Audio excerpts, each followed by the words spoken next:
24 ಗಂಟೆಗಳ ಪ್ರಮುಖ ಸುದ್ದಿಗಳು. ಥಾಯ್ಲೆಂಡ್ನಲ್ಲಿ ಮೈತ್ರಿ 15.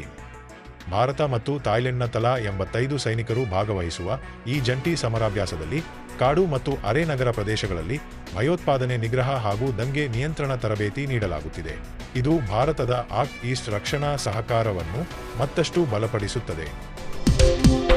ಉಬ ವ್ಯವಕಲನ 9 BC ಗಾರ್ಡಿಯನ್ ಡ್ರೋನ್ಗಳು.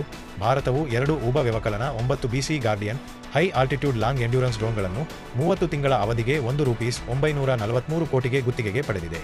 ಇದರಿಂದ ಹಿಂದೂ ಮಹಾಸಾಗರ ಪ್ರದೇಶದಲ್ಲಿ ಭಾರತೀಯ ನೌಕಾಪಡೆಯ ಕಣ್ಗಾವಲು ಮತ್ತು ಸಾಗರ ವಲಯದ ಅರಿವು ಮತ್ತಷ್ಟು ಬಲಗೊಳ್ಳಲಿದೆ. ಭಾರತ ನೇಪಾಳ ಸೇನಾ ಬಾಂಧವ್ಯ. ಸೇನಾ ಮುಖ್ಯಸ್ಥ ಜನರಲ್ ಧೀರಜ್ ಸೇಠ್ ಅವರಿಗೆ ನೇಪಾಳದ ಗೌರವಾನ್ವಿತ ಜನರಲ್ ಹುದ್ದೆಯನ್ನು ಪ್ರದಾನ ಮಾಡಲಾಗಿದೆ. 1950 ರಿಂದಲೂ ಮುಂದುವರಿದಿರುವ ಭಾರತ ನೇಪಾಳ ಸೇನಾ ಪರಸ್ಪರ ಗೌರವದ ಪರಂಪರೆಯನ್ನು ಇದು ಮುಂದುವರಿಸಿದ್ದು, ಉಭಯ ದೇಶಗಳ ದೀರ್ಘಕಾಲದ ರಕ್ಷಣಾ ಮತ್ತು ಸಾಂಸ್ಕೃತಿಕ ಬಾಂಧವ್ಯವನ್ನು ಮತ್ತಷ್ಟು ಬಲಪಡಿಸಿದೆ.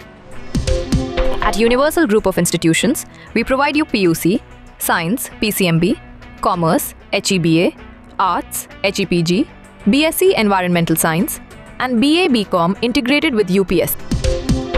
ಕರಡು ಶಾಂತಿ ನಿಯಮಗಳು 2026. ಕರಡು ಶಾಂತಿ ನಿಯಮಗಳು 2026ರಲ್ಲಿ ಕಟ್ಟುನಿಟ್ಟಿನ ನೋ ಫಾಲ್ಟ್ ಪರಮಾಣು ಹೊಣೆಗಾರಿಕೆ, ಕಡ್ಡಾಯ ವಿಮೆ ಅಥವಾ ಹಣಕಾಸು ಭದ್ರತೆ ಹಾಗೂ ಪರಮಾಣು ಸ್ಥಾವರ ನಿರ್ವಾಹಕರ ಹೊಣೆಗಾರಿಕೆಯ ಮಿತಿಗಳನ್ನು ಪ್ರತಿ 5 ವರ್ಷಗಳಿಗೊಮ್ಮೆ ಪರಿಶೀಲಿಸುವ ವ್ಯವಸ್ಥೆಯನ್ನು ಪ್ರಸ್ತಾಪಿಸಲಾಗಿದೆ. ಇದು 2010ರ ನಾಗರಿಕ ಪರಮಾಣು ಹಾನಿ ಹೊಣೆಗಾರಿಕೆ ಕಾಯ್ದೆಯಡಿ ಮಹತ್ವದ ಸುಧಾರಣೆಯಾಗಿದೆ. ನೀತಿ ಆಯೋಗ ವೃತ್ತಿಪರ ಸೇವೆಗಳ ವರದಿ. ನೀತಿ ಆಯೋಗದ ವೃತ್ತಿಪರ ಸೇವೆಗಳ ಕುರಿತ ವರದಿಯು ಪರವಾನಗಿ ವ್ಯವಸ್ಥೆ, ವೃತ್ತಿಪರರ ಚಲನವಲನ ಹಾಗೂ ಅರ್ಹತೆಗಳ ಪರಸ್ಪರ ಮಾನ್ಯತೆ ಸೇರಿದಂತೆ ಹಲವು ಸುಧಾರಣೆಗಳನ್ನು ಪ್ರಸ್ತಾಪಿಸಿದೆ. ಕಾನೂನು, ಆರೋಗ್ಯ, ಎಂಜಿನಿಯರಿಂಗ್ ಸೇರಿದಂತೆ ಭಾರತದ ವೃತ್ತಿಪರ ಸೇವಾ ಕ್ಷೇತ್ರಗಳನ್ನು ಜಾಗತಿಕ ಮಟ್ಟದಲ್ಲಿ ಬಲಪಡಿಸುವುದು ಇದರ ಉದ್ದೇಶವಾಗಿದೆ. ಇಂದೋರ್ನಲ್ಲಿ ಭಾರತದ ಮೊದಲ ವರ್ಚುವಲ್ ಮೃಗಾಲಯ. ಇಂದೋರ್ನಲ್ಲಿ ಭಾರತದ ಮೊದಲ ವರ್ಚುವಲ್ ಮೃಗಾಲಯವನ್ನು ಆರಂಭಿಸಲಾಗಿದೆ. ₹4.5 ಕೋಟಿ ವೆಚ್ಚದಲ್ಲಿ ಸಾರ್ವಜನಿಕ ಖಾಸಗಿ ಸಹಭಾಗಿತ್ವ ಮಾದರಿಯಲ್ಲಿ ಅಭಿವೃದ್ಧಿಪಡಿಸಲಾಗಿದ್ದು, 14D ಸಿನಿಮಾ ಮತ್ತು ವರ್ಚುವಲ್ ಜಂಗಲ್ ಸಫಾರಿ ಅನುಭವಗಳನ್ನು ಒಳಗೊಂಡಿದೆ. ಇದು ವನ್ಯಜೀವಿ ಶಿಕ್ಷಣ ಕ್ಷೇತ್ರದಲ್ಲಿನ ಮಹತ್ವದ ನವೀನ ಪ್ರಯತ್ನವಾಗಿದೆ.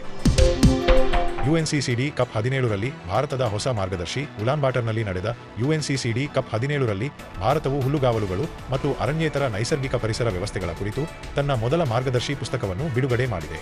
ಅರಣ್ಯಗಳ ಜೊತೆಗೆ ಹುಲ್ಲುಗಾವಲುಗಳು ಮತ್ತು ಇತರ ಮುಕ್ತ ನೈಸರ್ಗಿಕ ಪರಿಸರ ವ್ಯವಸ್ಥೆಗಳನ್ನು ವೈಜ್ಞಾನಿಕವಾಗಿ ಸಂರಕ್ಷಿಸುವುದಕ್ಕೆ ಇದು ಒತ್ತು ನೀಡುತ್ತದೆ.